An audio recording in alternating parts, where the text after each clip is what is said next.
एक छोट खबर किंतु रोचक खबर। एलआईसी निजर अंशधन बिक्री करुछि।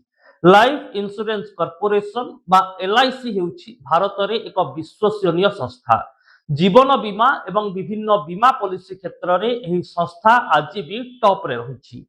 एहारी भितरे भारत को अनेक घरोई बीमा कंपनी आसिछंती, नुआ बीमा कंपनी खोलिछि, नुआ नुआ स्कीम आसुछि, किंतु एलआईसी प्रति भारतवासींकर सर्वोच्च विश्वास रहिछि। घरे घरे एलआईसी रो ना जनाशुना, किंतु आपण जानिछंती कि जे वर्तमान एलआईसी निजर अंशधन बिक्री करबा आरंभ करिछि। साधारण रे चर्चा हुए जेतेबेले कोनोसी कंपनी अर्थनैतिक क्षति सही थाए बा देवालिया हेबार आशंका रही थाए, सेतेबेले से निजर अंशधन बिक्री करी निजर आर्थिक स्थिति को मजबूत करबा पई प्रयास करे। तेबे एलआईसी जो अंशधन बिक्री करुछि ता पछरे बाध्यबाधकता अर्थनैतिक दृष्टि रही कि एलआईसी कौन सतरे एते किछि क्षति सहूची बा एते बड़ धरणर क्षति सहिबाकू जाउछि जहाकू सामना करिबा पई निजर अंशधन बिक्री करिबा आरंभ कलानी। तेबे दर्शक बंधु ए प्रश्नर उत्तर खोजिबा पूर्वरु एही अंशधन बिक्री प्रक्रिया को देखिले मध्य अनेक किछि संदेह सृष्टि होउछि।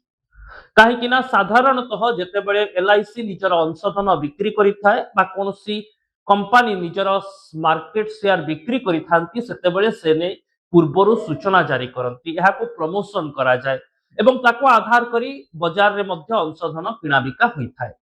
किंतु एलआईसी निजर जे अंशधन बिक्री करिछि ता पूर्वरु से कोनोसी सविशेष सूचना जारी करि नथिला। शेष मुहूर्त रे तथ्य आसिला जे एलआईसी निजर अंशधन बिक्री करुछि आ अंशधन भी कई मिनिट रे बिक्री होई गला। निजर मार्केट शेयर बिक्री करी एलआईसी पाखापाखि 31.3 हजार कोटी टंका आय करिछि। तेबे दर्शक बंधु ए पूरा प्रक्रिया को देखिले आपन को अनेक किछ अस्वाभाविक लागुथबो, किंतु रिपोर्ट रे मो स्पष्ट करि देबा पई चाहे जे एलआईसी निजर अंशधन बिक्री करिबा एक स्वाभाविक प्रक्रिया।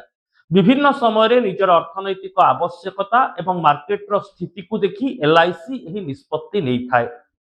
तेबे जो बड़ द्वंद्व सृष्टि होईछि जे एलआईसी अति गुप्त भाव में शेयर कहीं बिक्री कला, तार उत्तर हेउछि जदि पूर्वरु शेयर बिक्री समय रे मार्केट को अवगत करा जाई थांता तेबे हुए तो मार्केट रे किछि कब्जाधारी अछंती जो माने एह शेयर को मारी बसी थांते बा आगामी समय रे शेयर रो वैल्यू बा मूल्य कमिबार आशंका मध्य देखा देई थांता। किंतु जेतेबेले हठात एलआईसी निजर शेयर मार्केट को बिक्री पई छाडुची एवं तुरंत लोके कहीं किछि बुझिबा पूर्व शेयर बिक्री हो जाउछि, ए सबु भितरे एलआईसी रो शेयर को जोर जबरदस्त कब्जा करिबा पई बा मार्केट वैल्यू को कमेइबा पई कहा पाखरे व्यापक सुजोग रहिबो नाही एवं एलआईसी जेतिकी लाभ करिबा कथा ताठारु अधिक लाभ करि परिबो आ ताहा ही होईछि।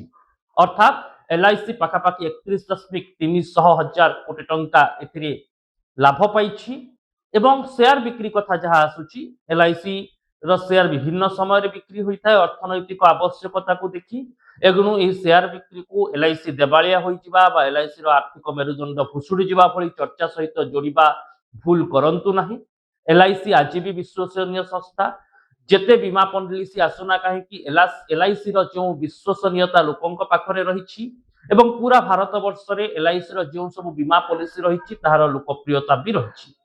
एणु ए शेयर बिक्री गोटे स्वाभाविक प्रक्रिया, किंतु हठात मार्केट को निजर शेयर छाड़ी एलआईसी अधिक लाभ पाइबा पय उद्यम करिछि, अन्यथा एथिरा आ कोनोसी ट्विस्ट नाही एवं ताहा ही अर्थनैतिक स्तर रे भी सत प्रमाणित होइछि। रिपोर्ट टी केमिति लागिला दर्शक बंधु निहाती जणाइबे। यूट्यूब और फेसबुक रे हम चैनल को सब्सक्राइब करंतु, वीडियो को लाइक और शेयर करंतु, कमेंट बॉक्स रे निजर मत लिखंतु। रहूछि नमस्कार।